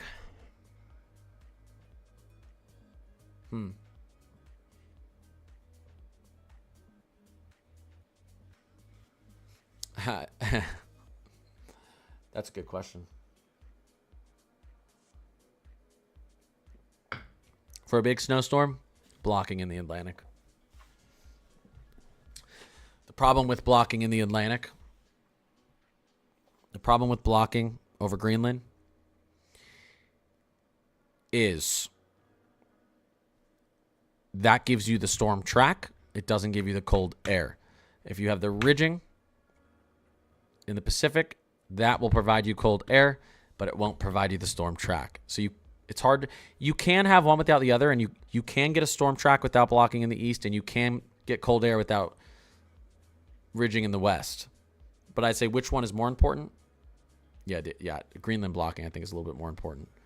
Because without it, if you do get cold air, if you do get moisture, a lot of times the moisture just runs off the coast. It doesn't tilt. You don't get any neutral negative tilt. You don't get any... the storms run off the coast. The storms run off the coast. You get moisture that forms and they go whoop, bye, whoop, bye. What you want them to do is you want them to do this. You want a stalled frontal boundary. It's almost impossible to get if you don't have any sort of blocking out to the east.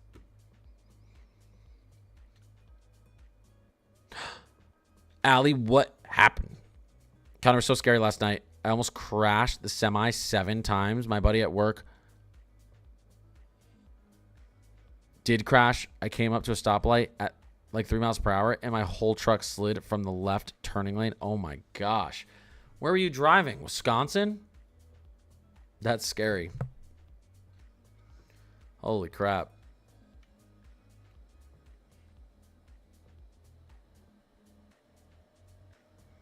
St. Paul? Oh. Yeah, what was weird is I just drove to the store a little bit ago, and I actually was sliding around a little bit, and I was like, I knew we were getting a little freezing rain here, obviously. I think some areas got it a little worse than expected. Well, I'm glad you didn't get into an accident. That stinks for your friend, though. Yeah, I can't imagine losing control in one of those things. That would not be fun. Nay, I appreciate you, XCap. I appreciate you. What's happening in Chicago? Well, here's the latest run of the GFS. Doesn't give you much of an opportunity for snow with the first storm. It does give you an opportunity for a few inches with the second system. I still think there's an opportunity for snow into Chicago with the first system. It's just you're running out of time. This thing's looking like it's pushing pretty far north. So, if If you're in Chicago, watch what happens as we get into Friday night, Saturday morning. You're either going to end up with a bunch of rain, a bunch of ice, or a bunch of snow. I don't think you're going to get a bunch of ice. I think you're going to be too cold for a bunch of ice in the mid to upper atmosphere. I think you're going to be too cold. You get ice when the mid to upper atmosphere is warm and you're cold at the surface. So I saw some models showing ice before. I don't think you're going to get any ice in Chicago. But if you get rain and then you get freezing air pushing in behind, that could turn to ice. I mean, I don't expect ice to be falling from the sky. I don't expect an ice storm. We'll see. Let's see what the European does. Right now, man. Right now, on the high end, I think 1 or 2 inches for Chicago. It could be more than that. Models have really, really been struggling with the system. I've said it so many times. I'm not going to keep saying it. They've been really struggling with this system. So anything, like, there's not much that would surprise me at this point. You can see the back end snow wrapping in Saturday night into Sunday into Chicago. So nothing would really surprise me at this point. Loyal, I appreciate you. Thank you, thank you, thank you. Double firework. Donuts. I appreciate you. Seriously, thank you. Yeah, back end snow Sunday. That's when you can actually maybe see the most just because you'll be cooler. Good snow ratio. Birmingham, Alabama. I'm excited to see what the 00Z, the GFS, is doing with into the third week of January. I mean, look at this. I know this is all rain right now. I know this is all rain. You see where our 540 line is, though. This is our freezing line. Does this trough look like it's still collapsing? It does look like it's still collapsing. This model run is still loading. So let's see what happens here with this system. This is exactly what I was talking about, Emmanuel, by the way, earlier. When I said I think they're reading this storm wrong around the 14th and 15th. It's already 14th and 15th for southwestern Indiana. It's already starting to show more snow down there, so we'll see. A little bit far out, though. Just joined. Sorry if you answered, but is Kansas getting snow? Whoa. I appreciate you guys. Thank you. Thank you. Seriously, thank you for the gifts. Loyal. XCAP. Nay, I appreciate you guys. Prediction for Milwaukee Saturday. Not even pulling up snow totals. 5 inches. I'm just going to say it. Tomorrow, we're going to get some short ranges. Or some, like 84-hour models for Milwaukee, for Wisconsin. So I told you guys, I think in my video this morning, I said I'm going to go into details on what I think the snowfall totals are going to be for a Thursday to Saturday snowstorm, from the southern Rockies up through portions of the Midwest, Great Lake region. I'm going to go over what I expect the snow totals to be in my video tomorrow. And we're going to get into tomorrow night in the live. We'll get our short ranges so we can really start discussing the severe weather, because Friday into Saturday, we could have significant severe weather through Dixie Alley, portions of Ohio Valley. We could even go enhanced. I don't think we're going to go moderate, but we could go enhanced. We could get a nice amount of spin-ups, tornadoes.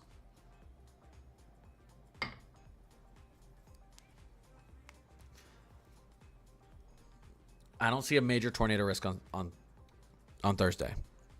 I see some of it. I see a little bit of a tornado risk on Thursday.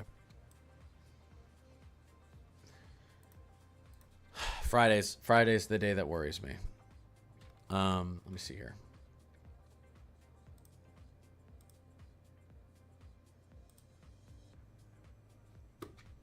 Friday's the day that worries me. We'll probably get a couple spin-ups on Thursday. But Friday's the day I think we could get some strong ones.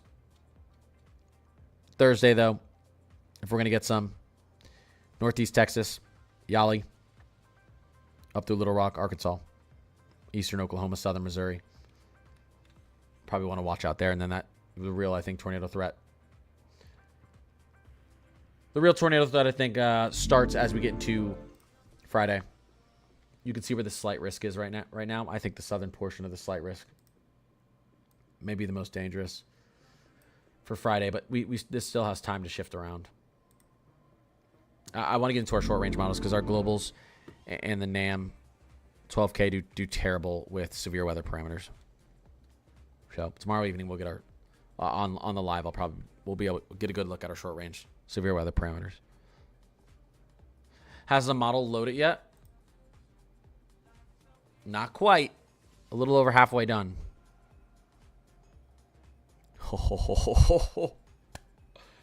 Oh boy. Get ready for X to post a bunch. Guys, if you live in New York City, if you live in Philly, if you live in DC, if you live in Boston, if you live in Baltimore, take the night off of your weather Twitter or weather X, because everyone's going to post big snowstorm next Thursday, next Wednesday, Thursday, which I'm just going to be honest. I'm the one who told you that it was a possibility first. Like, not to like give myself all the credit, but no, I'm kidding. But I did say that. But yes, the GFS sees it now.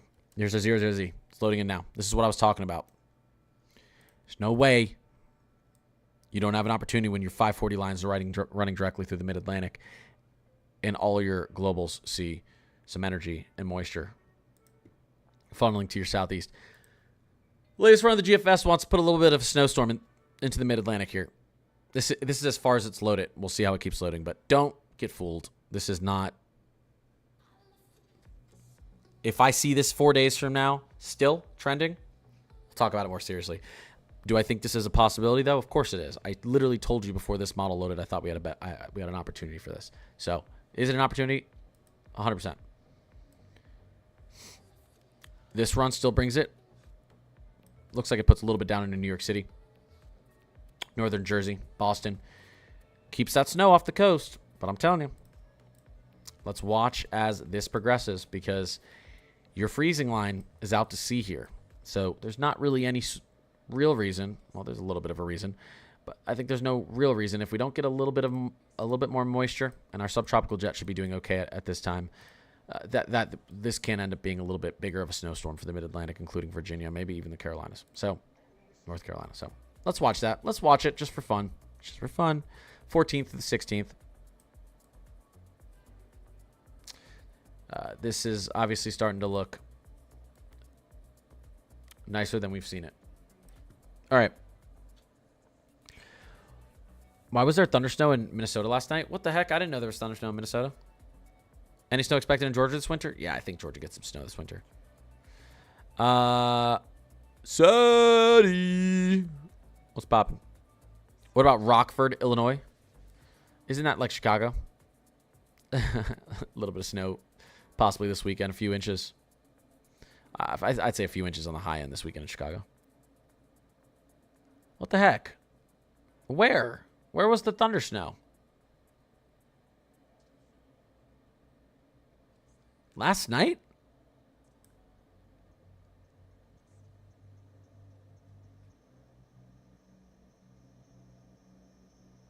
Oh, western part? I was going to say, because it didn't even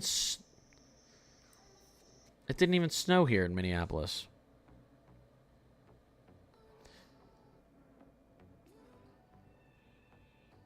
Do I need to go to Discord for him to respond to me? No, you don't need to go to Discord for me to respond to you. The person's... I just answered, what about Rockford, Illinois? How is southeastern Kentucky with the tornado probability? Southeastern Kentucky doesn't look too bad yet. I'd watch, though. We see these severe risks shift around a lot in the days leading up to these events. So southwestern Kentucky, we may see a little bit of a tornado threat actually transition into Saturday. That's when I'd probably be watching in southeastern Kentucky. Southeastern Kentucky, yeah. Although, you guys, right now, if you look at the model right here, it looks like you're going to be oversaturated, and you're probably going to have too much rain-cooled air for any instability. So, I don't know. You guys aren't looking too bad.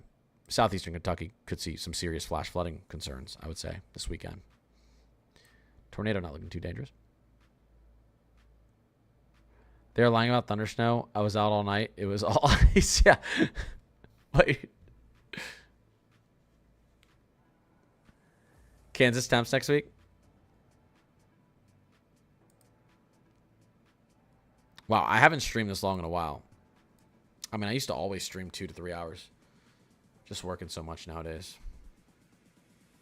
Kansas temperatures next week. Not terrible to start off the week. Monday. You get into Tuesday, Wednesday, Thursday, Friday.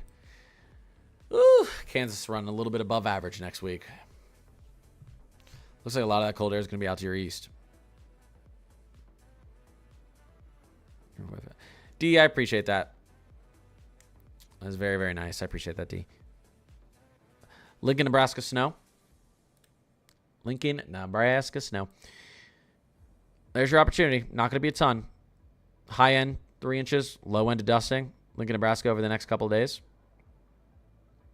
Depending on what happens out here around the 14th and 15th. Again, I always take a look at where this Bear Clinic boundary is. Separation between our freezing air and above freezing air. It's running directly through Nebraska. We've had a pretty big battleground zone in Nebraska this year. It's kind of what we expected, but I do wonder if we can't get some nice clippers through Nebraska next week. MJO is going to face 6 and 7. Oh.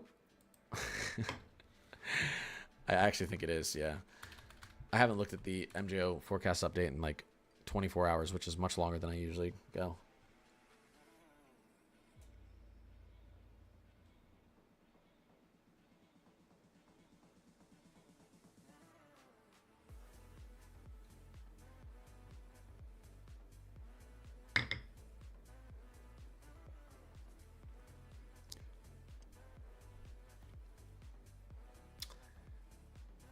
It all makes sense now. Where'd that come from?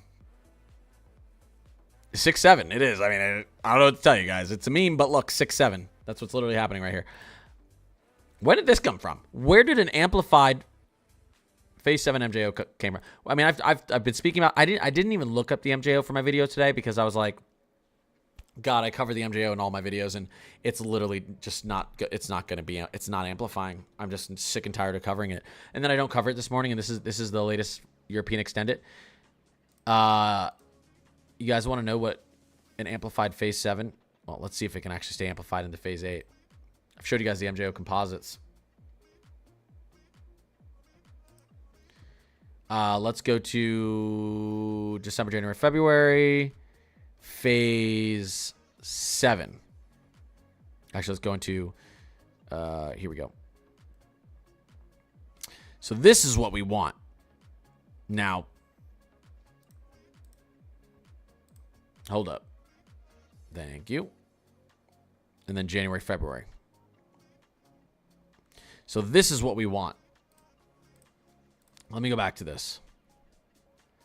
So this is our MJO entering Phase 8, the 27th of January, potentially around the 27th of January, 29th of January.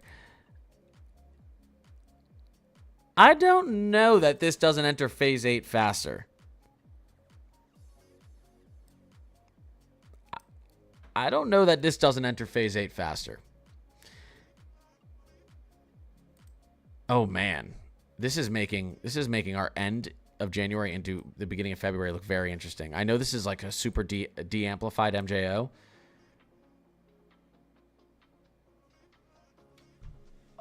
What are our other...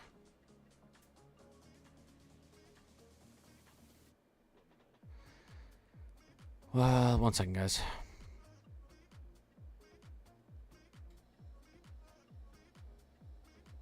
Where's our GFS?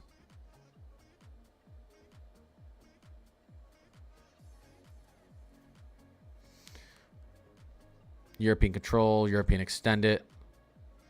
The European Control has us in an amplified MJO Phase 7 by the 20th of January. The GEFS, the GEFS has us in amplified Phase 6, the 20th of January.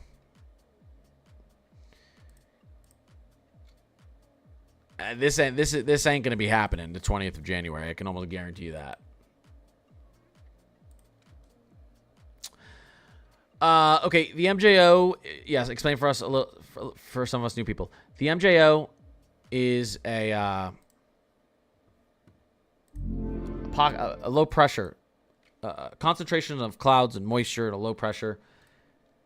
That's a seasonal, kind of a seasonal thing. It develops off the coast of Africa. You have MJO phase 1, 2, 3, 4, 5, 6.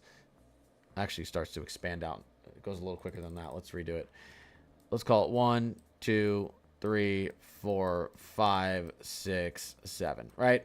Here's our MJO phases. Now, once our MJO gets into phase 7, oh, sorry. There you go. Once our MJO gets into these phases, this isn't a perfect representation, okay? Just leave me alone. Once our MJO gets into these phases, it can significantly, that's a hard word to say, affect our troughing and ridging patterns out in the Pacific. It can affect our temperatures out in the Pacific, our oscillations out in the Pacific, and that can have a serious effect on our weather pattern in the States. Specifically, over winter, phases, depending on what part of winter you are, phases 7 through phases 1, when our MJO is resetting, can put a lot of cold air and a lot of moisture potentially into the United States. A phase 8 MJO, if you have an amplified phase 8 MJO, that typically leads to a lot of very, very cold air in the eastern U.S. in January. If we are pushing into a somewhat amplified phase 8 of the MJO, it's just a big low pressure system, lots of clouds and moisture. It's kind of what triggers the monsoon season over here in the Philippines and in our islands over here. If we enter into a moderately to, well, even a minor to moderate amplified phase 8 MJO in January, the end of January, the coldest time of the year. Again, significant cold, significant moisture for the eastern U.S. You'd love to see that if you want some good snow and you want a lot of cold air in the eastern U.S. going into January and February. Our MJO has been doing nothing for the last couple of weeks. It's literally been doing nothing. It's been turned off, which happens sometimes. But what's being suggested is it's turning back on. And what happens? If this doesn't shoot into phase 6, it shoots into phase 7 first, and we end up in phase 8 of a somewhat amplified phase 8 MJO cycle, getting into the last week of January, it would be something.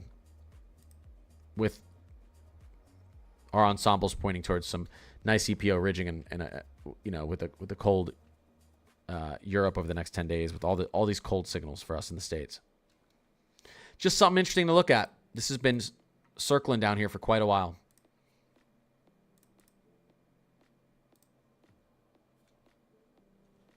Heading out, Connor and crew. Got to be up at 4. It's almost midnight. Yeah, I've got to be up at like 4 or 5 too.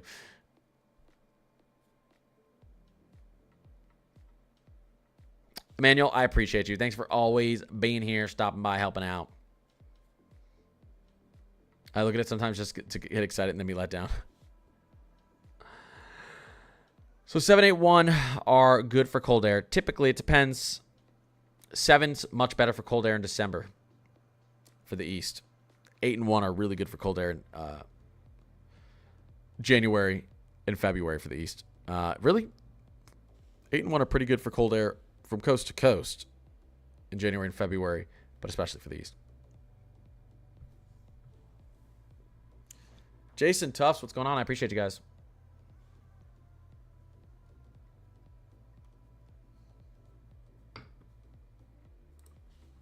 Our GFS is getting pretty close to finishing up here. Oh man. What's going on? What'd you Uber? No, we had like our Secret Santa thing. Oh, really? So we went to a bar and had some drinks and. What the heck? But yeah, no, so I got a ride. Everyone loves me, so I always get a ride. You live? Yeah, of course I'm live. What up, stream? My little brother's drunk. What's going on, stream? Nah, I heard we got a big storm coming in, Minneapolis area. maybe. Maybe like Thursday afternoon, Thursday evening. We'll see. It might delay my flight out of here. Yeah, you know. Hey, by the way, Mid-Atlantic, Coastal New England, another good opportunity here out towards the 17th and 18th. All right, see you later, stream. Later, broski. Get off in a second. Not seeing much of a change in the 00Z of the GFS compared to the 18 and 12Z. Very cold east, very collapsed jet. 540 line pushing down into the southeast. So this is still a great opportunity for snow down here. Still a great opportunity for snow up here. Obviously seeing some snow flying through the Midwest again. So any clue when northern Indiana will see the next good snowstorm? We can take a look at this and get a clue. This will be an interesting one to follow. I don't think this is going to be anything for northern Indiana. The problem here, what I'm seeing with this pattern for northern Indiana, is this type of pattern actually favors below average air in Indiana, but favors snow kind of in here. When you get your jet sinking this far to the south, it's tough to get snow up into this region. Remember, cold air is nothing without moisture. When you get your jet sinking this far, your baroclinic boundary produces storm systems along it down to the southeast, and you get a little bit of subtropical jet kicking in down here, which we might have it. We could end up being dry, a little bit drier. Definitely in the upper Midwest. I think Great Lakes region still gets lake effect snow, but definitely upper Midwest, maybe northern Midwest. I think we can all spare a little bit of snow for like Tennessee, the Carolinas, somewhere in the southeast, Texas, Oklahoma. I think we can give them a little bit of chance for snow here and stay dry for a little bit. I don't think I still think our winters look pretty good in the Midwest. Rockies getting snow yet? Lots of snow about to move into the Rockies. Wednesday night into Thursday. North, Central, and Southern Rockies. It's on its way. What could Long Island see this weekend? This weekend? A lot of rainfall. Maybe get a little back end dusting of snow, but oh man. Friday evening. Rain starts to come down Long Island. Saturday. Sunday. It might not dry up until late on Sunday, but it's going to get cooler.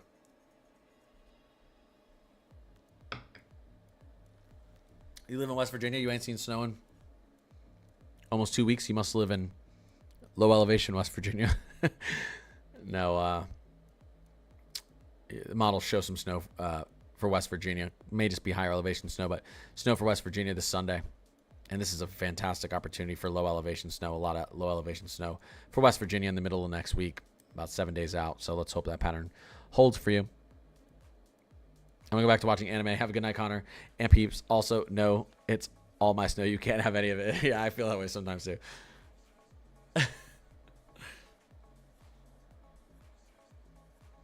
So the models are calling for a small amount of snow in eastern Tennessee. The models are calling for a nice... The models are calling for a baroclinic boundary to set up in the second half of January through the south. Who knows if that's going to bring snow into Tennessee. But wouldn't be surprised for the southeast to get snow. Wouldn't be surprised for Tennessee to get snow. Getting into the third week of January and on. Into the fourth. Chicago weather. Might not be that fun. Might not be that fun at the end of this week. Heading into the weekend. Latest GFS likes a lot of rain followed by a lot of cold. That could ice over that rain. Maybe a little bit of back end snow here and you get about 3 inches on top of that frozen rain. And then your temperatures drop. So it's going to be messy. It's going to be a messy weekend in Chicago.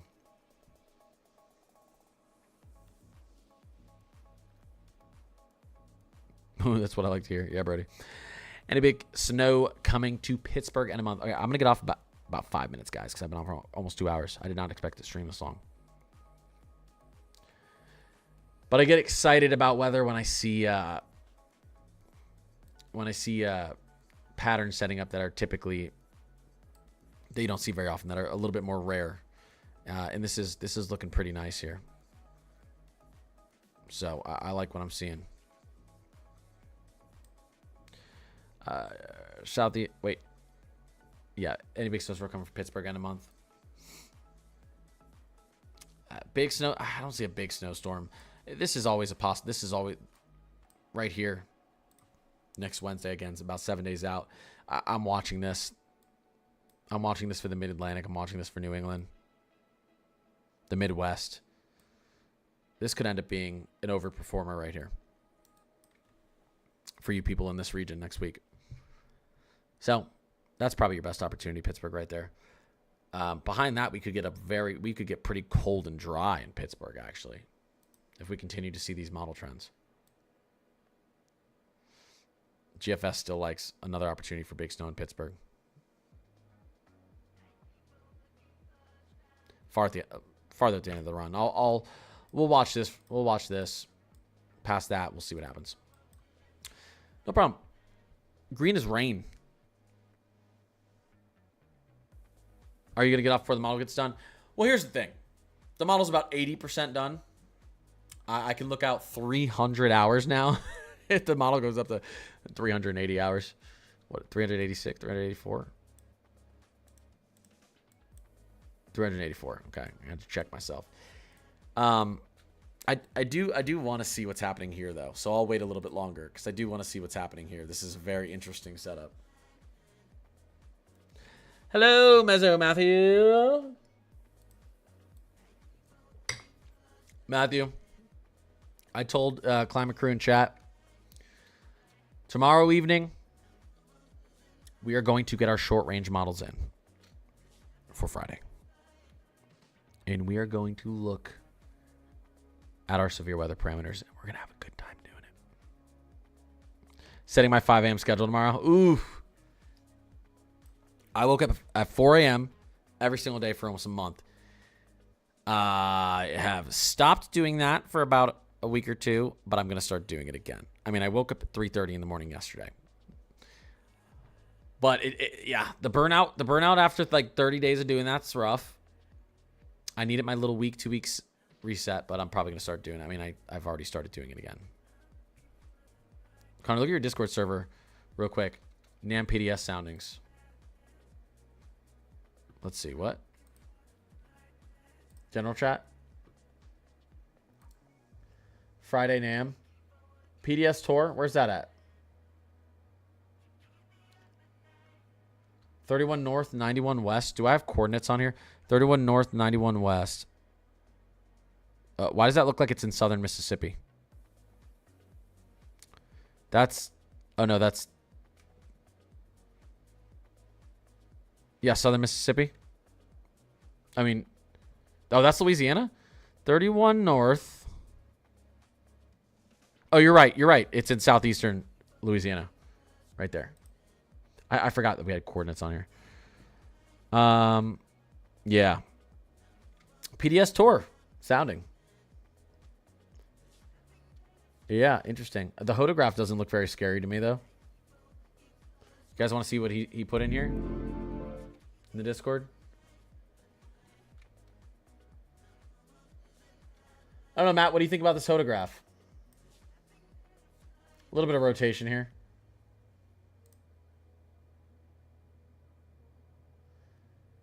Storm relative felicity is pretty high.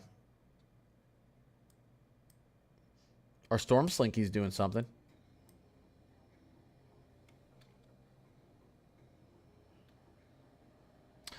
If we get a little more instability, then we're off to the races. Yeah, I was pulling SIG Tour numbers off the NAM earlier, and they looked super impressive on the SIG Tour, and then I was clicking them, and I was like, oh, 400 joules per kilogram of CAPE. I almost said 400 milligrams of CAPE.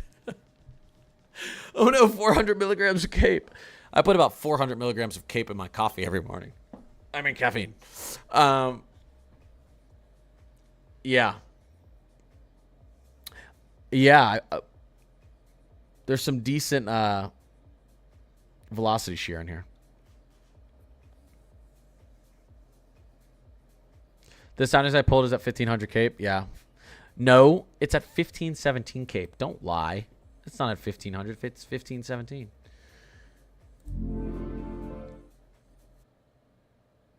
Will snow come into Georgia? Hey, Matt, we've been talking about this. I made a post about it today. I think you'll agree with it. Wow, look how collapsed. This is such a good opportunity for some good southern snow. couple things we talked about, and I'm gonna get off here in a second, guys. But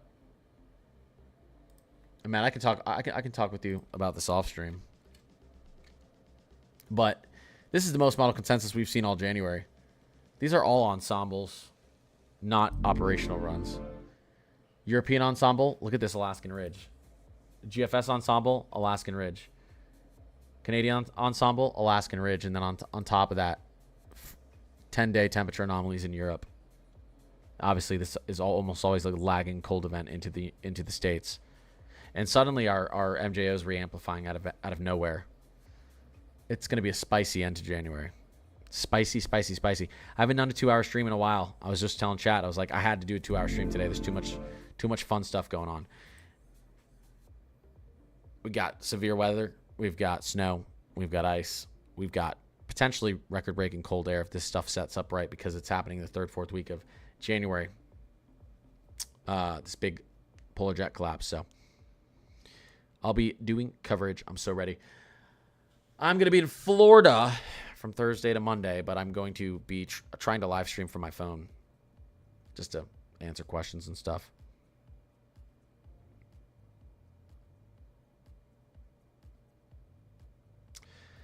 All right, guys. Matt, I might give you a call actually right when I get off here if you're available.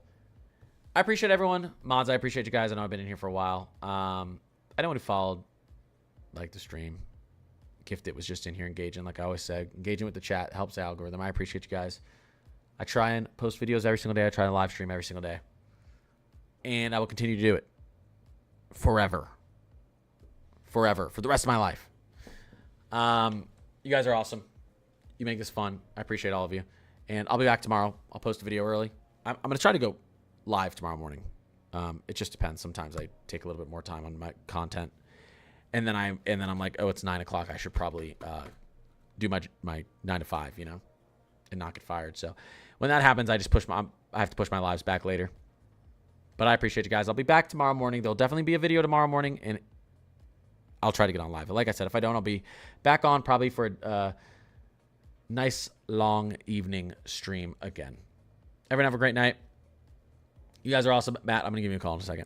See you guys.